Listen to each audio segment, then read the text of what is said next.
Hello everyone, I'm Dr. Smrithi Nayak. I'm a consultant obstetrician and gynecologist, infertility specialist and laparoscopic surgeon at Aster RV Hospital, JP Nagar, Bangalore. Today I will be talking to you about unexplained infertility. To understand this, let us first know what is infertility. Infertility is defined as the inability to conceive after having unprotected intercourse by a couple for 1 year. Unexplained infertility, on the other hand, stands for infertility that cannot be explained even after doing the standard tests for a couple who is unable to conceive. So, to go forward, let us understand what is the process of natural conception.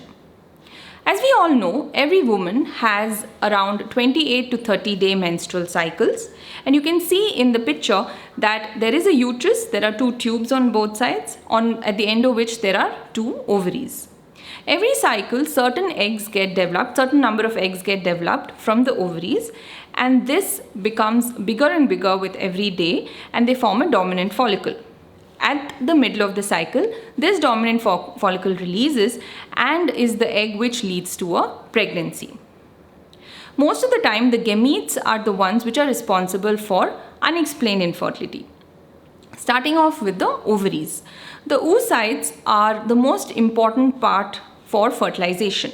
The quality of these eggs are something that cannot be determined. We usually do follicle tracking in scans, and this is the only way that we get to know that the follicle is developing in the ovary.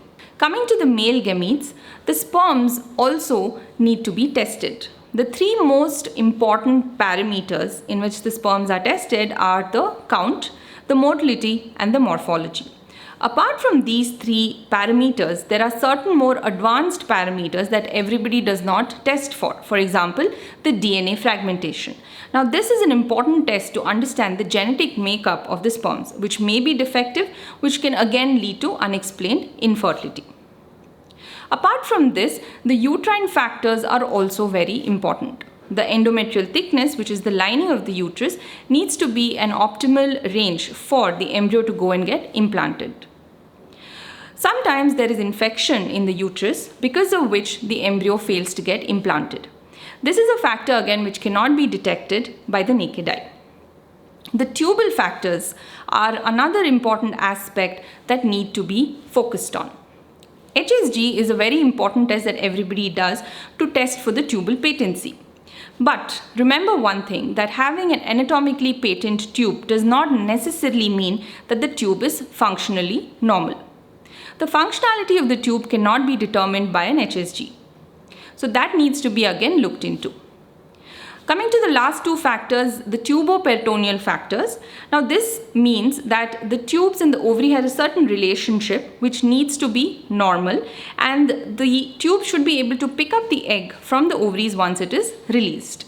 If there is any sort of distortion in this, this can again lead to unexplained infertility. The last factor is the cervical factor, which leads to inability of the sperm to penetrate the cervical mucus to get into the uterus to lead to fertilizing the egg. So moving on to the treatment aspects, they are quite simple, and for all the couples that have suffered from unexplained infertility, we give them a simple option of going through something called a diagnostic hysterolaparoscopy. This is a small daycare procedure that is done for the couples who have been unable to conceive and for whom we have not been able to find a definite cause. In this procedure, a small camera is inserted into the uterus and the uterine cavity is seen. It is scanned for any adhesions, any synechiae, any evidence of infection, and this gives us a lot of answers to unexplained questions. Apart from this, we do laparoscopy, through which we look into the abdominal cavity, we look at the surface of the uterus, we look at the tubes, we look at the ovaries and the tubo-ovarian relationship. The corrective surgery is also done immediately. So if we see some sort of distortion in the anatomy, it can be corrected in the same sitting.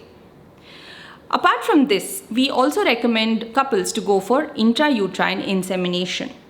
This is a procedure in which the male partner's semen is taken, filtered, and the concentrated sample is then inserted using a small catheter into the uterus. In this process, the sperms are placed more closer to the oocyte, which is waiting in the tube to get fertilized. So the part of the cervical factor which prevents the sperm from penetrating the cervical mucus is overcome. After this, the last option we give for patients is to go for IVF. After 2 to 3 cycles of having IUI, if they have not succeeded, then IVF is one of the best options we give them, because in this procedure, the oocytes are directly seen with the naked eye through a microscope, and the best quality oocytes are chosen for the sperms to be injected into. This is all you need to know about unexplained infertility. Please leave your comments in the comment section below and we will get back to you as soon as possible. Thank you.